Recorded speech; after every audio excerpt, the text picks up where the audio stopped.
Si racconta che un tempo il re di Spagna, nipote della regina, rubò un vaso di rosmarino e lo tenne per sé. Lo curava con grande attenzione, innaffiandolo perfino col latte di capra. Un giorno, per gioco, prese il flauto e cominciò a suonare. Dal rosmarino uscì allora una fanciulla bellissima, una principessa. Il re se ne innamorò all'istante, ma la guerra lo chiamò lontano.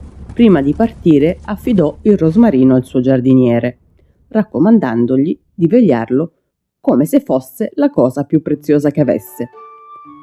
Durante la sua assenza, le sorelle del re trovarono il flauto e si misero a suonarlo. La principessa riemerse dal rosmarino, ma la sua bellezza scatenò la gelosia. Le sorelle la picchiarono. La fanciulla svanì e da quel giorno il rosmarino cominciò a deperire, come se la vita lo stesse abbandonando. Oh no. Il giardiniere, temendo la punizione del re, fuggì.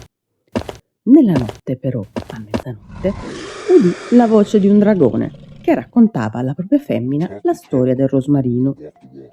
Così apprese che la pianta sarebbe tornata verde e vitale solo se fosse stata innaffiata con il grasso del drago, simbolo dell'umidità profonda della notte che precede l'alba, quando nel cielo d'oriente sorge aurora.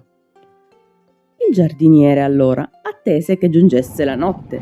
Con astuzia e pazienza raccolse il suo grasso, senza che la creatura se ne accorgesse, e con esso innaffiò il rosmarino. La pianta rifiorì e dal rosmarino tornò ad uscire la principessa Rosa Marina.